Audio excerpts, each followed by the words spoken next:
This is Long Shots, VSiN's premier golf betting podcast. Here's Matt Brown, Wes Reynolds, and Kelley Bidlin.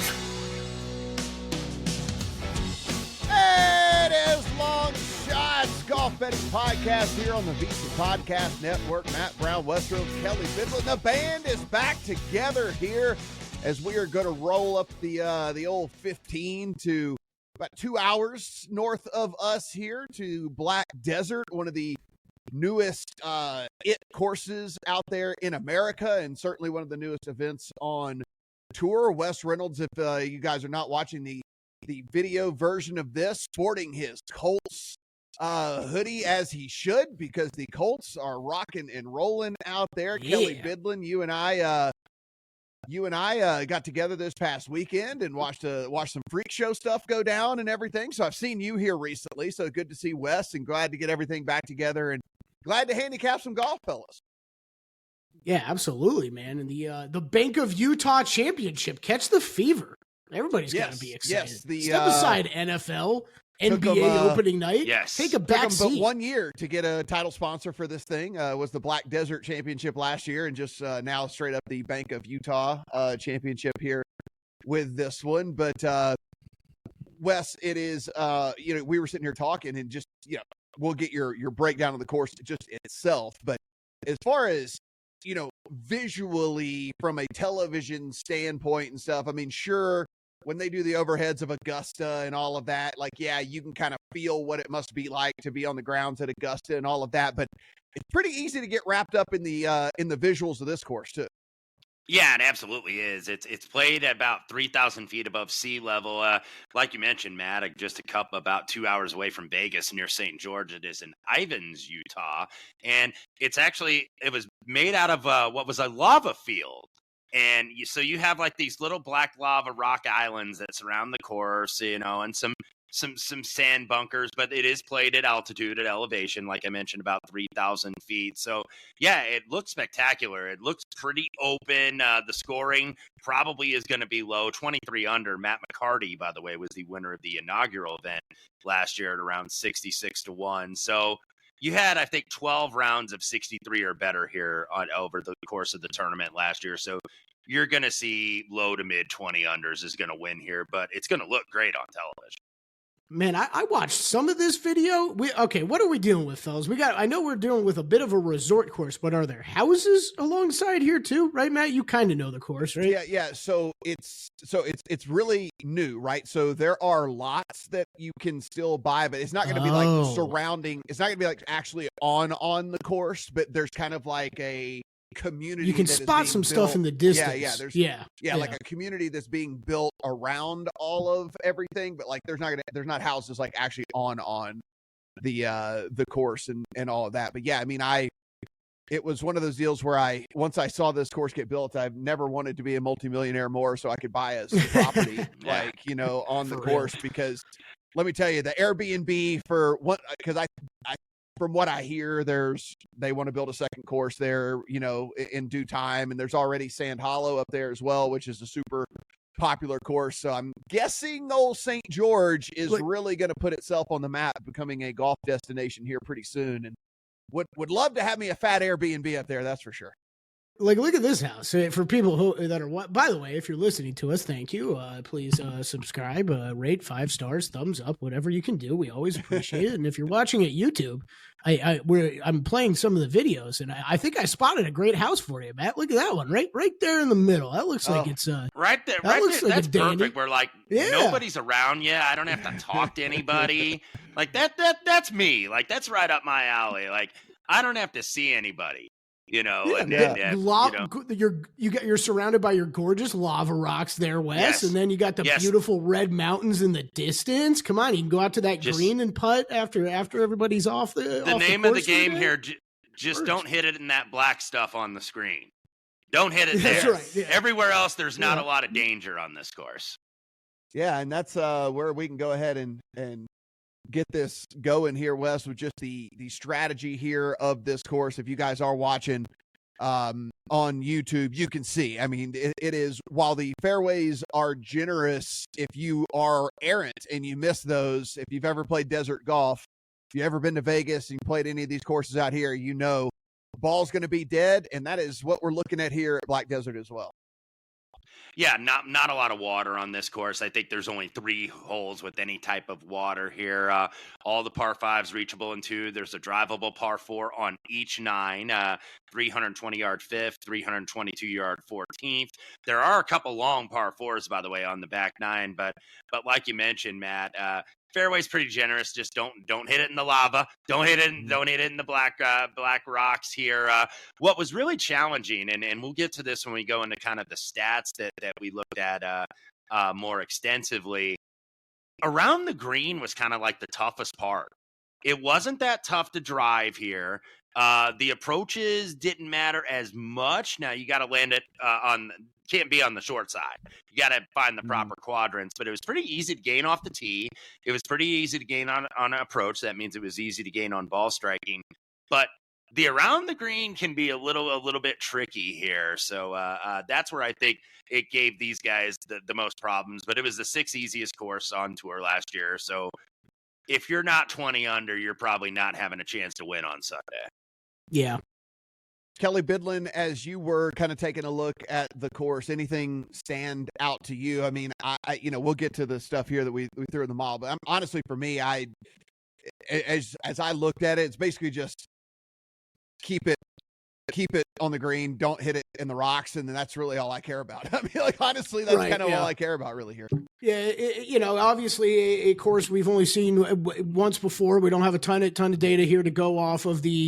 You guys hit it. I mean, I think you're going to be pretty free swinging off the tee. This is, I guess for a resort style course, fairway's a little tighter, right? We're on average around 30, so a little tighter than normal, but the rough is not much, right? It's like 2 inches. We're seeing Kentucky bluegrass. So that's what they're listing for the rough. So you can be a little wide. Just don't spray it too much right into the black rocks like you guys are talking about and really cause problems.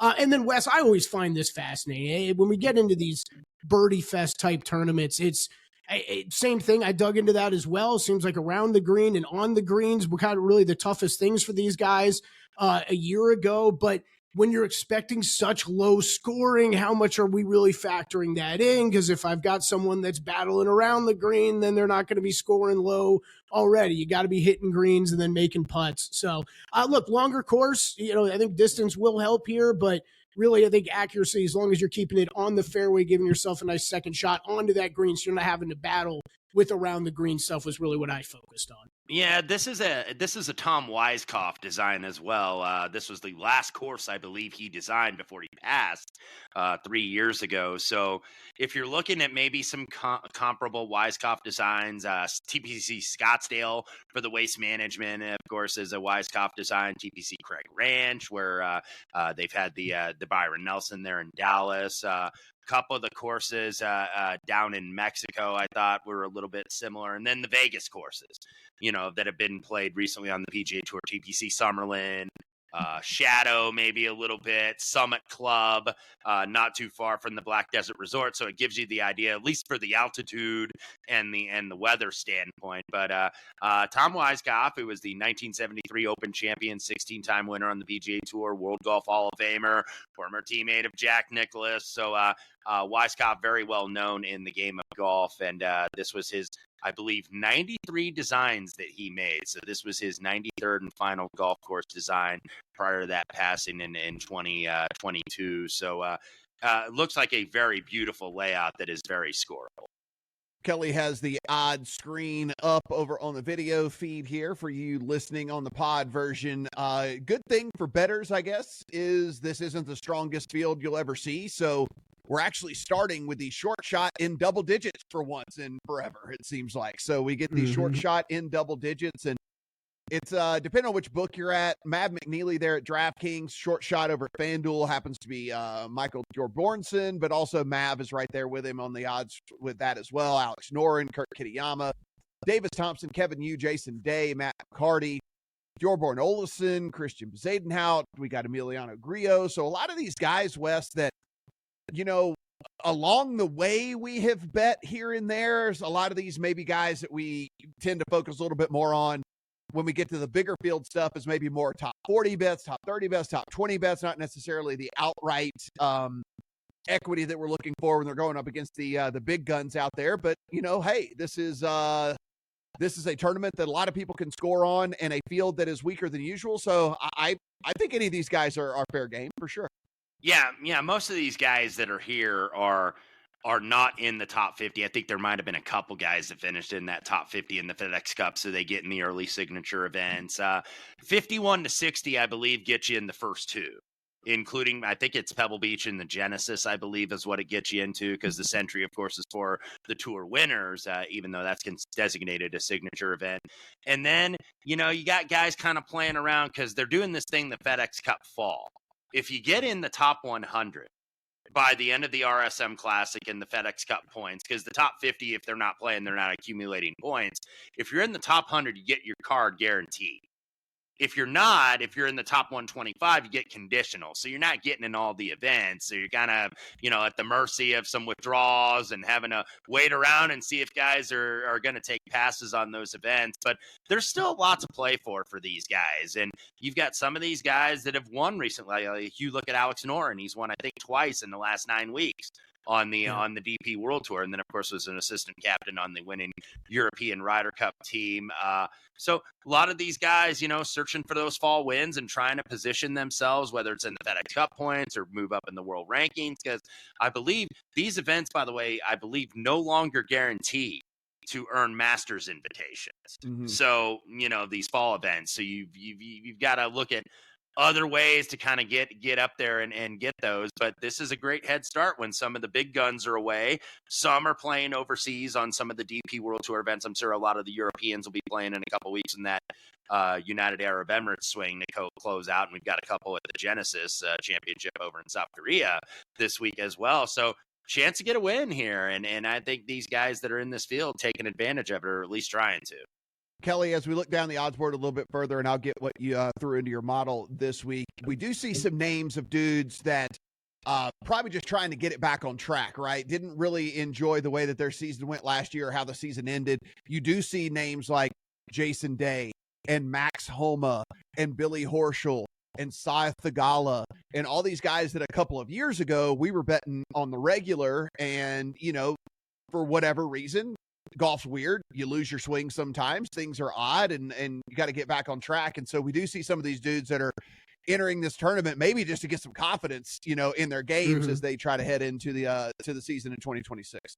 Yeah, 100%. And this is always that, I think, one of the tough handicapping things when we're talking fall golf, because there are absolutely those guys that have the pedigree, that we know their names very well, that, like you said, have kind of lost it and are trying to find something here before things start back up in January. And look, I bet Homa at the Pro Tour. He's not on my card this week. If you want to make a case in a field like this to try to go buy low on a guy like Max Homa or Saith Theegala, I'm not going to argue with you. They're two of the more class names in the field. They're not on my card, but I mean, looking at the top of the board, this is a beatable top of the board in my opinion. McNeely, I think, deserves to be the short shot, but you're talking about Thorbjornsen up there, Kitayama. We've all bet a million times in the past. We know how good of a ball striker he is, but is the putter going to work? It's a very beatable, I think, top of the board. So for me, it was definitely look further down. I didn't end up on any of those big names, Matt, but I wouldn't blame anybody who did. Yeah, no, and it'll be interesting to see how the cards played out. I mean, I was going to go ahead and just lead you right into what you threw in. I mean, we talked a little bit about it already. I mean, driving accuracy, driving distance, we expect to be important here on this one. Is there anything else that you emphasized? Or I'll let y'all know, right? Like, I did a very, very, very heavy driving and scoring model, and that's basically like where I'm at. It's like driving distance, not necessarily driving accuracy, but like good drives. Like, there's a little bit of room to miss. You just can't have any big misses or whatever. And so, like, I'm basically all distance, all good drive, and all birdie or better, opportunities gained, stuff like that. I mean, it is a super, super heavy scoring model for me.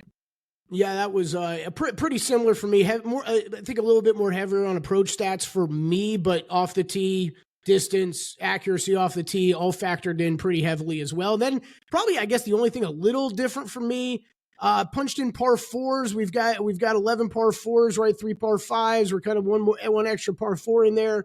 than usual. And then I looked at some a little bit more putting stats than I usually do, just hearing that these greens were a little tricky for these guys last time around. So did do that, all that. I also think it's that time of year where we should explain, I guess, how we are looking at stats over what time period. Right, Matt. I think once we get into that's a good thing. March, so I didn't do rounds played. I just started the stats that I looked at in June. So basically, so I basically went June till now, with mine. So I'm kind of trying to swish it down into like the last few months and see if any of these dudes maybe are kind of riding the heater, or if there's any signal that maybe they're figuring something out or whatever. So yeah, I only went back until June. Yeah, that was so this is time of year I kind of look for more longer term stuff. I just want to see guys, okay, if this is really what I'm looking for, who stands out consistently over longer periods of time. So I think I'm probably the guy of the three of us that looks at even more recent stuff, usually when we're in the heart of the season. This time of year, I went back kind of 36, 50 rounds, last 50 rounds, where really I kind of pulled most of my stuff from. However, I do think you do have some events going on in the fall. You want to be aware. Wes mentioned already, like Alex Noren's been tearing it up. You want to be aware of those guys that are playing more regularly than others. Perhaps, your DP World Tour, you over in Europe or whatever, playing a little bit more. You don't want to be blind to that, but at the same time, do kind of stretch things further back than what I normally do. So yeah, it was a lot off the tee stuff for me, heavy approach, and then some putting stats for the most part. No, Wes, that's a good what point. about you? Well, that's a good point that you raised, Kelley, is it because this is not like when you're modeling like last 24 or 36, like when you're in May, when everybody is playing somewhere, whether it's on the PGA Tour, Live, or DP World Tour, Corn Ferry, wherever. Now you get a little bit of spaces in the schedule.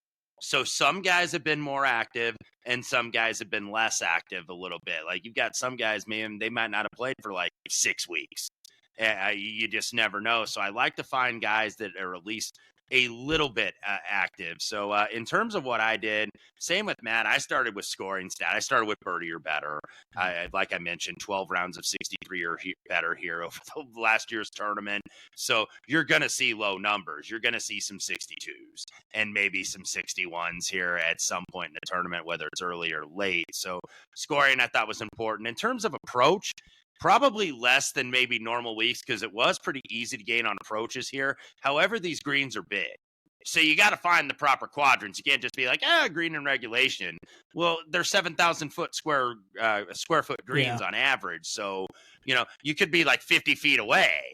So 3-putt I thought was actually important in addition to strokes gained putting, bent grass greens, by the way, here.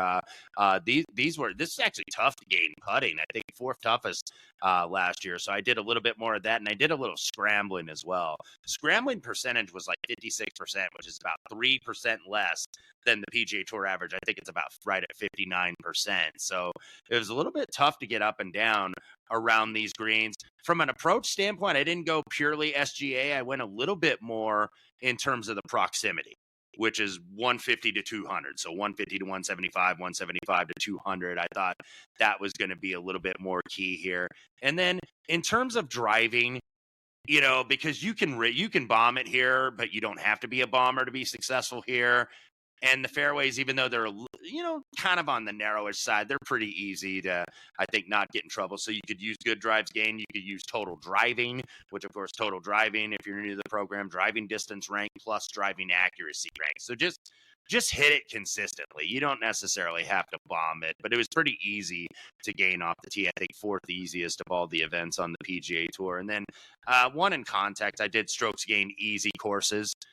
So this was the 6th easiest course on the PGA Tour last year. So guys that thrive on these birdie fest, and what isn't a birdie fest, I guess, on the PGA Tour anymore? But the real low ones, like the resort ones, or like the places like the Barracuda, because that's played at altitude, or some of the like the you could look at maybe like Puerto Rico or the Mexico events or whatnot, even though the geography is different.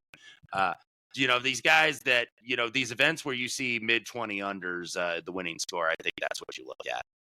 Real quick. Also, fellas, as you both know, living here in Vegas with me, the one thing that can make a round of golf miserable out here is the wind, and it is looking very, very nice for up there in St. George. So these dudes should have absolute perfect conditions to play in. So it would not surprise me if we see a lot of low 60 rounds. Like, I mean, we are talking like the biggest day has gusts of like 9 miles an hour. I mean, like we're talking like almost no wind whatsoever. So they are going to be able to swing away on these wide fairways at elevation and all of that. And I mean, it's going to be, I'm guessing we're going to see some monster drives here on this one as well. So Wes, as we threw stuff in and spit things out, where did you end up landing? Well, one that we did mention earlier, and he didn't really model that great because he missed a lot of time this year, but I'm going to go with Sahith Theegala at 50 to 1 to start the card, because we know he's had that oblique injury, so he missed a lot of tournaments this year. When we started this calendar year in 2025, he was on the periphery of being top 10 in the world. And now he's number 85 in the official world golf rankings due to that injury time. Came back for the Pro Tour in September and also played the Bay Current in Japan, 38th and 27th. Not exactly great finishes, but maybe knocked a little bit of the rust off. He also, as I check on the Instagram and I follow some of the players in the golf world, just recently got engaged. So good frame of mind coming into the event. Maybe what do they say, nappy factor. Maybe that's a good place here, because this is a wide kind of undulating layout where I think this is good for Sahith. We know Sahith can get it out there, but he can hit it all over the place a little bit too. And his creativity, I think, is really his strength. He misses a fairway and he can find a way to kind of, hit good approaches, decent touch around the green. So Sahith Theegala 50 to 1. And then a couple 55 to 1s here. Mac Meisner, who had his career best finish on the PGA Tour in August, runner-up at the Wyndham, has made several cuts in a row. Had a tough early part of the summer, and then I think finished very well. He was fourth at the Barracuda last year, so he can score and make a lot of birdies at altitude. So Mac Meisner, and he's one of those guys kind of trying to move up in those FedEx Cup standings as well. And then one guy that's actually won already this year, and that's William Mao at 55 to 1. He won the ISCO in Kentucky earlier this summer for his first PGA Tour victory. So he's got the 2-year exemption on tour. Now he's just wanting to move up and get in the majors, get in the signature events. He's played well in this part of the country from his time on the Corn Ferry. Second in Kansas, albeit a more flat layout, but bent grass greens. Was fourth at Oak Ridge in Utah, because that event hosts, I believe, what's called the Utah Championship. And Oak Ridge, I believe, is in Ogden. Still in the state, same type of course. Second in Idaho last year in terms of Corn Ferry. So he's played very well in this part of the country. And speaking of a guy that's familiar with this part of the country, how about Patrick Fishburne, 66 to 1? Born in Ogden, played his college golf in Provo at BYU. So this is where, hey, man, you get a really high finish here, you're going to lock in that PGA Tour card, be in the top 100 next year. Right now, he's 95th in the FedEx Cup point standing. So with a few events left, kind of in the danger zone here a little bit. Had a shaky spring, but 8 consecutive cuts he's made. Top 10 at the ISCO, top 10 at the Wyndham. Closed out 2024 with 2 top 12s, was T6 at the Sony to start the year. So he's kind of been playing his best golf in the fall, like early winter, early part of the calendar year, late part of the calendar year as well. So Patrick Fishburne, 66 to 1. And then another guy familiar with the area because he's from right here in Las Vegas, Taylor Montgomery at 75 to 1. If you haven't heard much from him, it's because he's been battling injuries over the last year and a half. He tore muscles in both shoulders last year, but he kept his card through the end of the calendar year because he fulfilled the obligations of the major medical extension. So now he's 130th in the standings in the FedEx Cup. You get in that top 125, you get the conditional. That means you don't get in all the events. Or the top 100, that's a full playing privilege. That doesn't mean, there'll be some events you'll miss if you're not in the top 50, like for the signatures.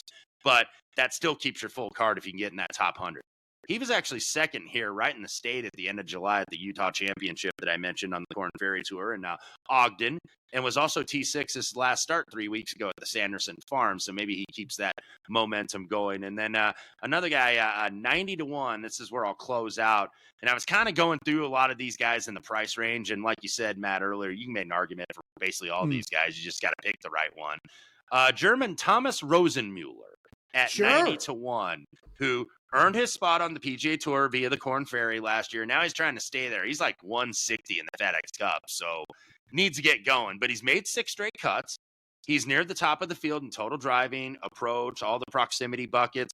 Was 5th at the Utah Championship that I mentioned at the Corn Ferry at Oak Ridge and Ogden. So I think he's going to like this. He's going to be familiar with the altitude and kind of the general layout of the course. So German Thomas Rosenmuller at 90-1 closes it out.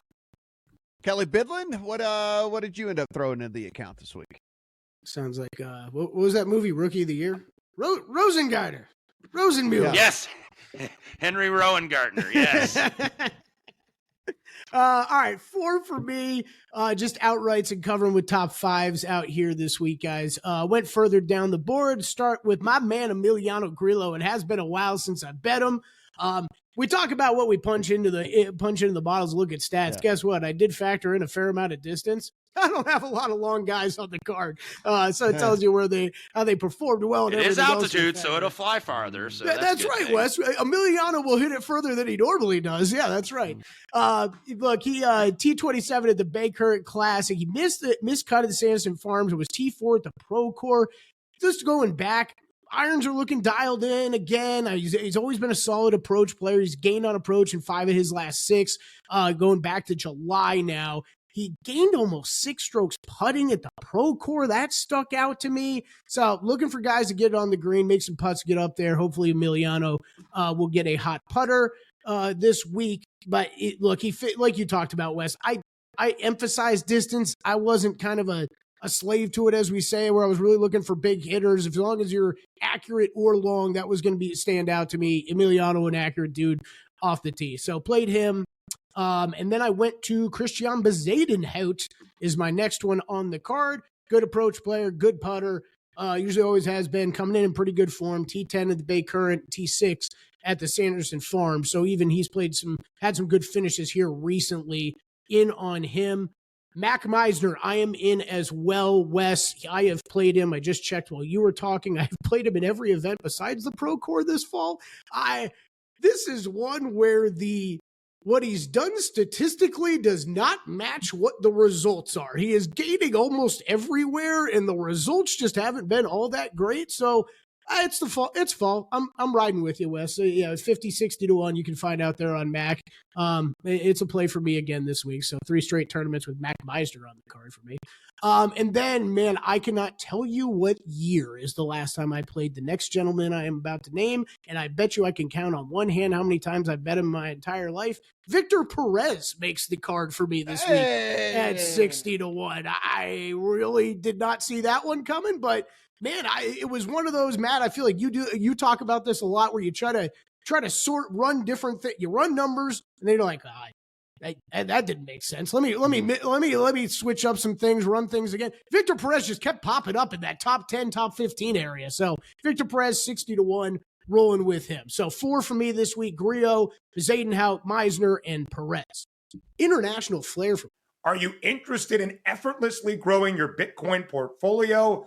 I sure am. The Bitcoin credit card by Gemini earns you Bitcoin back on every purchase. Use it like any credit card. Buy lunch, gas, or your weekly groceries, and you'll earn up to 4% back instantly in Bitcoin or one of over 50 other cryptos straight to your account. All that with no annual fee. And right now, you can grab a $200 Bitcoin welcome bonus. It's the easiest way to start building your Bitcoin stack. Go to Gemini.com/card to learn more. Terms apply. See the link in the description for more information regarding rates and fees.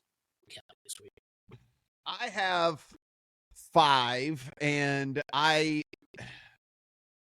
a tournament like this, I typically would not be like slave to the model, but like number 1 with a bullet for me in every version that I ran. Let's fire him back up. Rico the Hoey. Let's go ahead and do it. Yeah, there you go. One of these days. Here we go again. How many units can I lose on Rico Hoey? So here we go again. Please, again, number 1 by a long shot, in the models for me. Obviously, like I said, I went very heavy on distance and scoring, and he's just very good and very high in all of that. And so, here we go. Just go ahead and Wes, here we already know how this is going to go. He's going to be in the top like 6 or 7 come Sunday, and then just not be able to get there. It's just what Rico Hoey does. Like That's what reminded me when we had him at the Barracuda, where he just couldn't make anything. It's going to be like I'm going to sit here on Sunday, and I'm going to be like, oh, look at that, he's in the top 10 or whatever. It's like, and then I look, and he's like, he's 8. He just finishes 8th. He's like he cannot move up at all. He's gonna like be stuck in neutral. That's basically what happened. As part of a side event for the TGL next year, I would appreciate a Kurt Kitayama versus Rico Hoey just mini golf, just a putt off. I want to see a putting competition between those two. They should also, I mean, because these dudes are trying to still keep it in the fairway whenever they're playing in the TGL. They should have a midseason all-star game, and we should just get like long drive competitions, like trick putt competition, like whatever, like stuff like that, and like see if these dudes are not actually all that worried about where the ball's going to go, just how far they can hit it. Like I would be interested in that. Yeah, I'm sure. with Like that. you said, or get like the worst putters in the whole thing, and then have them have like a putting competition. Yeah, I'm here for that. Yeah, that's great. You could maybe even just pull someone out of the stands to join in on that, Matt. You know what I mean? Like, hey, these are some of the poor putters on tour. Yeah. See how well you can do.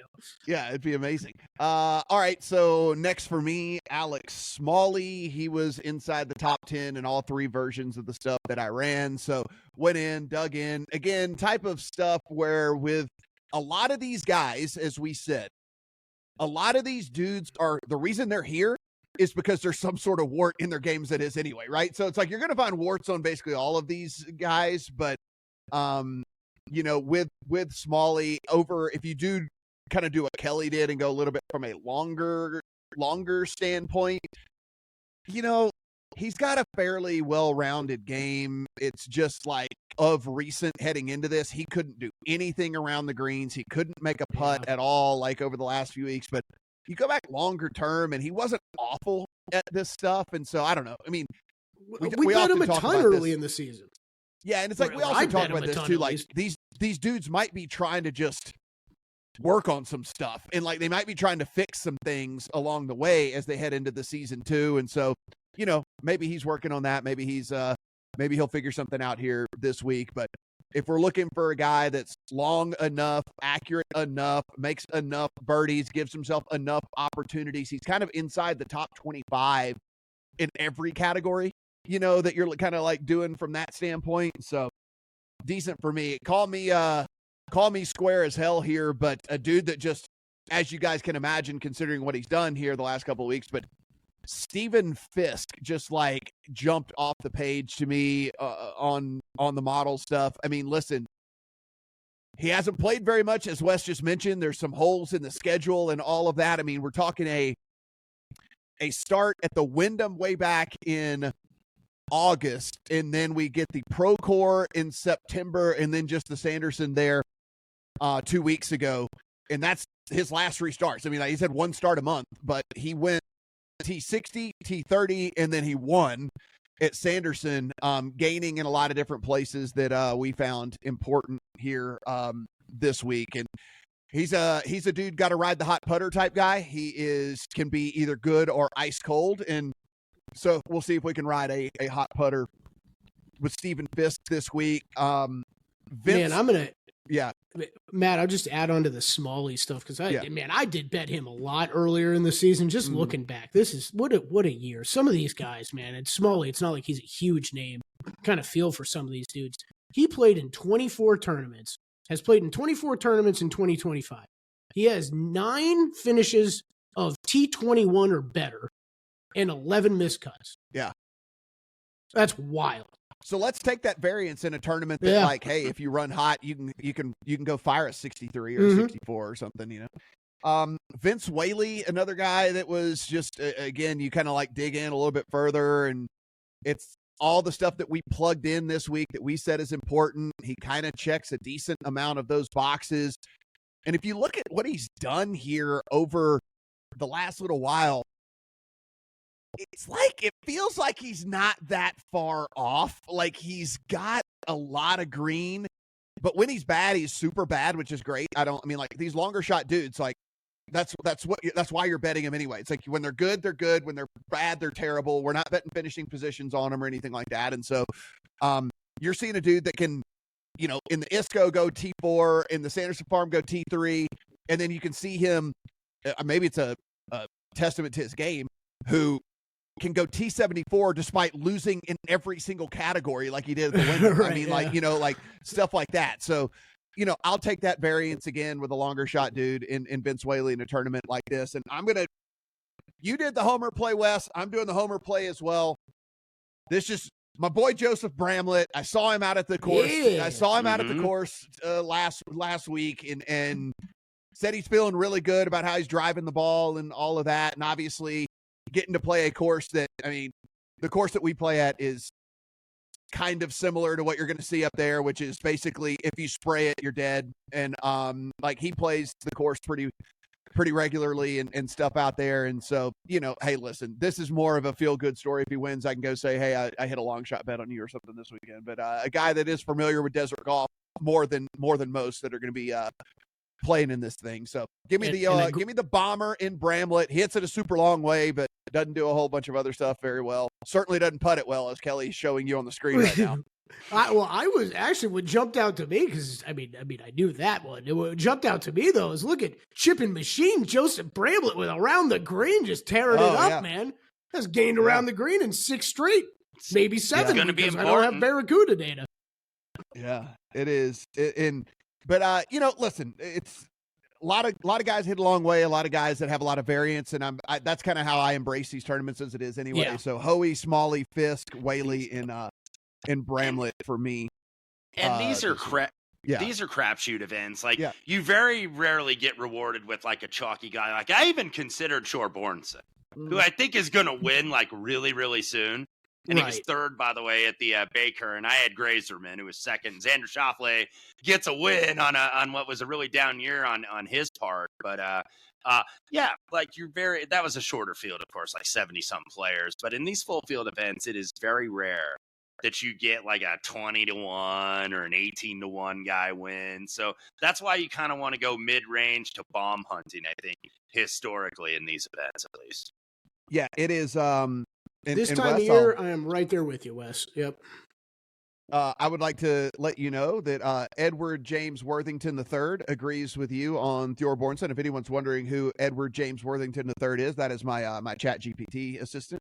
And he said if he were to pick, because I asked him, I go, hey man, what do you think about it? So I was just having a conversation with him because that's what I do.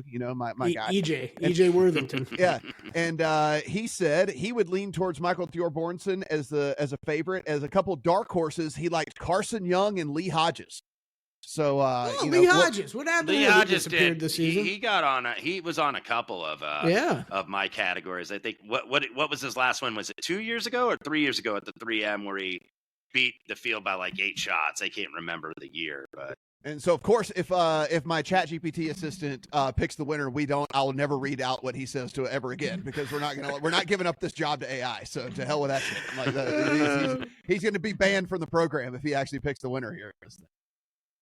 But, dude, Lee Hodges, we burned some good money on Lee Hodges this year. Yeah, 2023 is when he won the 3M by 7 shots. Yes.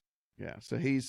So that's who my boy likes here, and so we'll see if Edward James Worthington III is my he gave himself that name, by the way. I go, hey man, what's your name? Oh, really? Goes, yeah. Yes. He's like, you can just call me Chat GPT, and I was like, no man, like give yourself a real human name. And he's like, okay, I'll be Edward James Worthington III. And I was like, wow, your Chat GPT's kind of douchey, man. Wow, Jesus. Yes, EJW, Edward James Worthington III, Russ yes, Chairman, damn glad to meet you. Yeah. Doesn't that sound like a fraternity president, kind of? Yes, it does. Yeah. The other one, I figured you picked it after I heard it the second time. I figured you picked it because maybe it was a playoff of Worthington, like the worth is there value in this bet? No. You just have some he tried to like punt on the question the first time, and he goes, yeah, you can just call me your handy Chat GPT assistant. And I'm like, no man, I said, what's your name? Give yourself a freaking real name. And he was like, oh, okay, Edward James Worthington III. And I was like, yeah, that's good. Like there we go. I'm fading him. Yeah, love it. So, all right, boys. Well, this is fun. Glad to be back on the pod here. And again, like we said when we were kind of closing out the regular season, we'll be back intermittently as the tournaments become. If there's any interesting tournaments, certainly we will be we'll be here and handicapping those for you guys. Articles going up over at vsin.com. Wes getting that done for you each and every week. So go in and be sure and take advantage of that. If you're watching us on the YouTube channel, go ahead, hit that subscribe button. Do appreciate that. Let us know in the comment section who you are going to play this week. And if it's the podcast feed, as always, subscribe, rate, review. It does help us climb those charts and more people can find this very here podcast. Pretty good season last year. Going to try to build on that. And as we head into 2026 as well. For Wes, for Kelley, I am Matt. Good luck on all your Bank of Utah golf picks this week. Yeah. Get that money, Bank of Utah. Bank of Utah. Or spend that money. Get that marketing. Yeah, spend that money, buddy. Yeah, spend it. All right, good luck, y'all.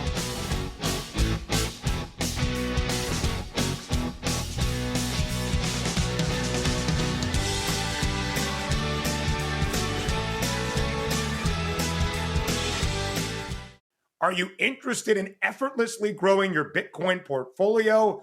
I sure am. The Bitcoin credit card by Gemini earns you Bitcoin back on every purchase. Use it like any credit card. Buy lunch, gas, or your weekly groceries, and you'll earn up to 4% back instantly in Bitcoin or one of over 50 other cryptos straight to your account. All that with no annual fee. And right now, you can grab a $200 Bitcoin welcome bonus. It's the easiest way to start building your Bitcoin stack. Go to Gemini.com/card to learn more. Terms apply. See the link in the description for more information regarding rates and fees.